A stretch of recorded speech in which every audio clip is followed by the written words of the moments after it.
What is going on, everyone? Chris from Pickdawgz.com here with the Wraparound, where we're going to be breaking down the NHL action going down on Tuesday, February 13th, 2024.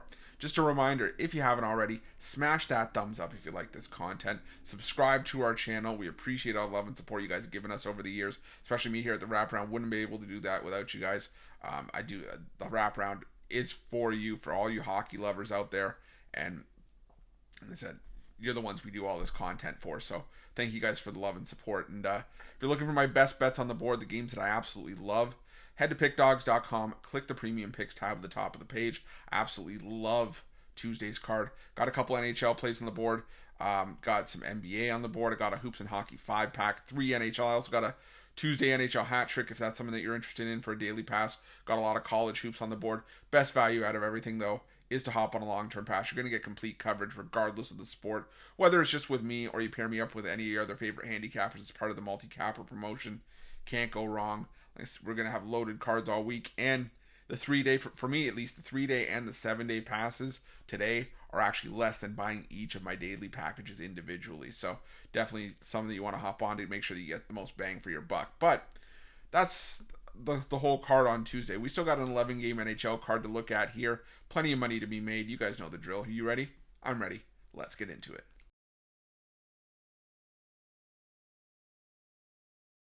Our first game takes us to the TD Garden, where the Boston Bruins take on the Tampa Bay Lightning.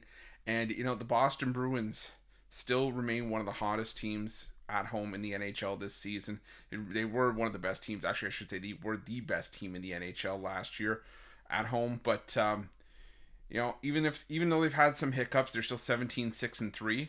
It's still hard to ignore what the Tampa Bay Lightning have done on the road, and that's not a good thing. I mean, this is a Tampa Bay team that we're used to seeing as one of the stronger teams in the NHL year in and year out. This year, 11-15-2 on the road. A lot of that has to do with the fact that the Bolts didn't have Andrei Vasilevsky earlier in the year to start the season, but they've had him back for a while now, and it hasn't changed the fact that this Tampa Bay team has really struggled on the road. They've also struggled in Boston and against the Bruins. The Bruins 7-2 in the last 9 meetings, 4-0 in the last 4 meetings in Boston.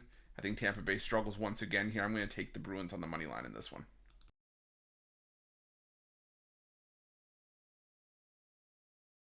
Now we head to the KeyBank Center, where the Buffalo Sabres take on the Los Angeles Kings.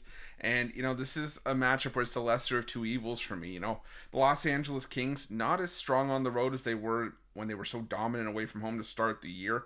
They're 15-6-4 after an 11-0 start to the year. But the thing for me, though, is that even though the Kings have had issues in Buffalo, they've only won 3 of their last 16 trips into Buffalo. The Sabres have been wildly inconsistent all year long. They've started the second half of the All-Star break averaging 1 goal per game in each of their first 2. They put up 2 goals or less in 4 of their last 6 going prior to the All-Star break. And those losses have come at home where they're supposed to be playing their better hockey, and that's been the case for Buffalo even in all these years when the Sabres have been struggling. They could at least rely on playing at home to pick up some wins, pick up some points here and there, but it hasn't been the case this year. They've still been, like I said, wildly inconsistent, and I just feel that the Kings are the better team in this matchup. So I'm going to take the Los Angeles Kings on the money line at minus 142.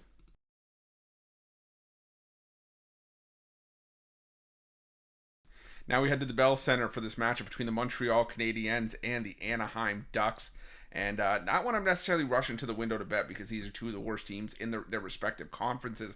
But that being said, the Montreal Canadiens, yes, they are at home in this matchup, but I don't want to go out of my way to lay juice with Montreal just willy-nilly whenever, because the Montreal Canadiens still have a losing record at home, 10-14-3 at home this season. And the Anaheim Ducks, they've had their shortcomings, but to me, this is a true coin flip. Historically, Anaheim has gotten the better of Montreal in a lot of the recent meetings. They've won 4 of the last 5 and 5 of the last 7. And Montreal, they've looked terrible out of the gate in the second half so far. They got the win over Washington, but who hasn't beaten up on the Capitals lately? And they gave up a combined 10 goals to the Blues and the Coyotes. The Ducks were fairly competitive. They had the Edmonton Oilers for a good chunk of that game before falling short in the end.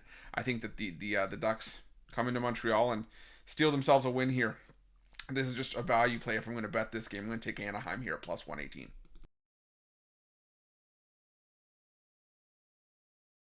Now we head to the Canadian Tire Center where the Ottawa Senators take on the Columbus Blue Jackets. And the Columbus Blue Jackets have been able to provide a lot of value on the road this season, 17-7 on the plus 1.5 puck line. And maybe that's the only way to get any sort of value with Ottawa in this matchup is to take them laying the puck and a half. But I'm going to just go a bit of a safer route here, still reduce this price. I'm just going to take the Senators in regulation. I still feel that they are the better team. They've come out of the All-Star break strong with that win over the Toronto Maple Leafs. Columbus came out flat against Tampa Bay, and granted, Tampa Bay is the better team in that game, but we've really seen a big struggle offensively from the Columbus Blue Jackets in a lot of their recent games. They've scored 2 goals or less in each of their last 3, and in 5 of their last 7. Ottawa has had a tendency to play their better hockey at home, where they're 14-12-2 this season. I just think the Senators get it done inside 60 minutes, so I'm going to take the Sens to win this one in regulation.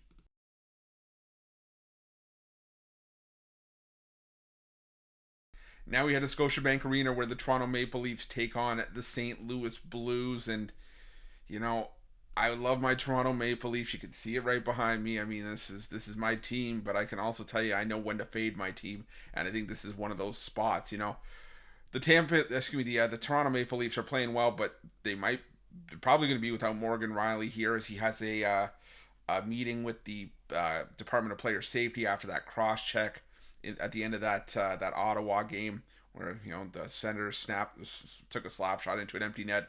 Riley took exception, cross-checked him in the side of the head. So that's one of your best, if not your best, defenseman out of the lineup. The goaltending at times has still been shaky, even though it's been better. And Toronto at home this season has been shaky, and they're only 5-19 on the puck line at home. And I can almost guarantee that the Maple Leafs were favorites in all of those games. On the other side, St. Louis has come out strong. They're 7-3 in their last 10, 7-1 in their last 8 overall. They've come out of the break strong. They beat Montreal 7-2, and they beat Buffalo 3-1. They're 9-3. The Blues are in the last 12 meetings. The road teams won 6 straight in this matchup, and St. Louis 13-2 in the last 15 meetings between these two teams in Toronto. I'm gonna take a shot here on the Blues plus the goal and a half. I'm gonna put a little bit on the Blues money line as well.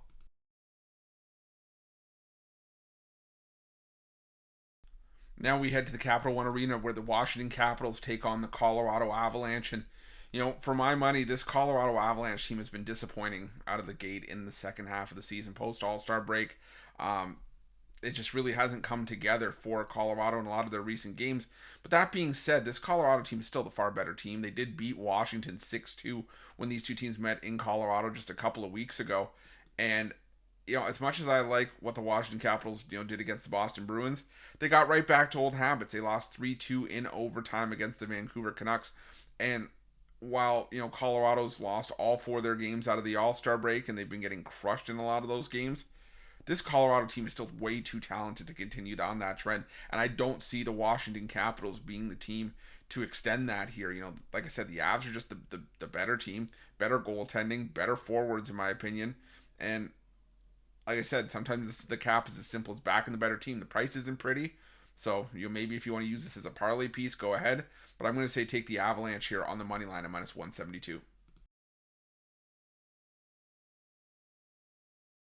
Now we head to the UBS Arena where the New York Islanders take on the Seattle Kraken. And the problem that I have with the Seattle Kraken in this matchup is that the New York Islanders are playing some solid hockey right now. They came out of the gate strong in the second half of the season after the All-Star break. They beat up on Toronto. They beat up on Tampa Bay. They got stymied by Calgary, but that's going to happen. But the reality is that New York's been scoring goals. They've been finding themselves in a lot of higher scoring games this season. And that kind of play style isn't working for the Seattle Kraken right now. The Kraken have been playing some awesome defense in their last couple games, entering the All-Star break. And then coming out of the All-Star break, they've given up 3 goals or less in each of their last 4 games, averaging 2.5 goals per game allowed. But they've still lost their last 3 because they're scoring 2 goals against the Flyers, 1 goal against the New Jersey Devils. How they were even shut out in San Jose in the last game before the All-Star break. I can't get behind the Seattle Kraken. And last time I checked, you got to be able to score more goals than the other team to win a hockey game. So give me the New York Islanders on the money line in this one at the reasonable price.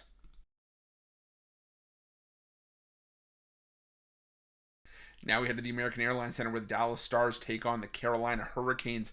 And these are two teams that, I really like what they've been doing out of the gate so far. For the most part, the Dallas Stars have been playing well. They did have that little hiccup against Toronto, but they beat Buffalo, they beat Montreal. Now they head back home where they've been playing some solid hockey, 16-8-2 this season. The Carolina Hurricanes have been one of the hotter teams in the NHL over the last couple weeks, entering the All-Star break and coming out of it. They just shut out the New Jersey Devils 1-0. And, that's 5 of their last 6 games. Like I said, over that 5-1 run, Carolina's allowed 2 goals or less in 5 of the 6, all wins. Even in the loss, they only allowed 3 goals. So two teams that are playing some fantastic defense right now have some rock-solid goaltending. To me, this is going to be a bit of a battle here. It's going to be a low-scoring matchup. I think this is the first of 3 wins this game. I'm taking the under 6.5 between the Stars and the Canes.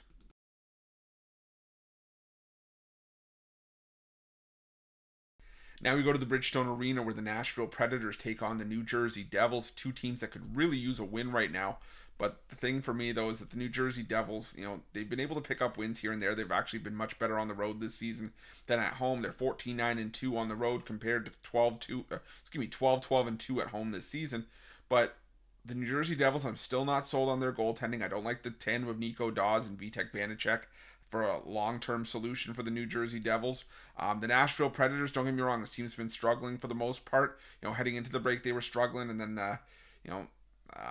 they were having some issues, just with UC Saros, couldn't get the stops. Kevin Lankinen wasn't a reliable backup. And even then, they couldn't get many stops in the win over Arizona, but still found a way to win that game. And now they get a chance to take out some frustration and get right against a New Jersey team that's had no luck in Nashville. They're 0-8 in the last 8 meetings between these two teams. 1-10 in the last 11 meetings between the Devils and the Predators are New Jersey. And I just feel that Nashville can put a few past this questionable New Jersey goaltending, in my opinion. So give me the Nashville Predators on the money line at minus 128.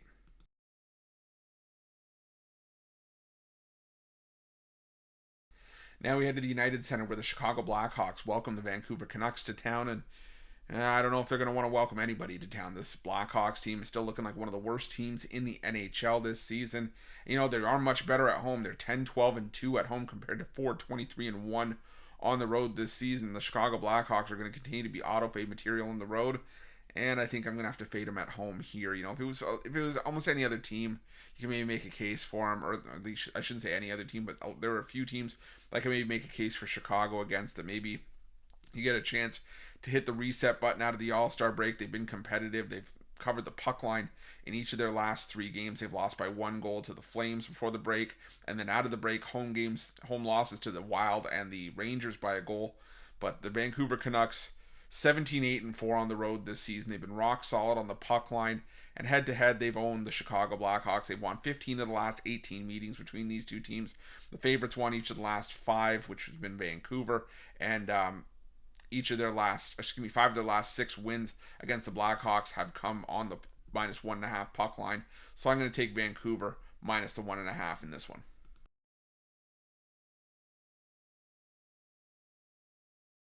And our final game on Tuesday's card takes us to Rogers Place where the Edmonton Oilers take on the Detroit Red Wings. And the Edmonton Oilers, they came down from that 16-game win streak after the All-Star break and took the loss to Vegas. They bounced back against Anaheim, but then were shut out by the Los Angeles Kings. Now they do go home where the Edmonton Oilers have played their better hockey this season. 16-6-1 at home compared to 14-11 on the road. But the Detroit Red Wings have been no pushover. They're 7-2-1 in their last 10. They've covered the puck line in a lot of their recent games. The losses that they've taken, to Ottawa and Dallas have been by 1 goal. And I think they can be competitive in this matchup. I think Detroit's earned some respect to maybe take a shot on the plus 1.5 on the road. I'm going to sprinkle a little bit on the Red Wings money line as well.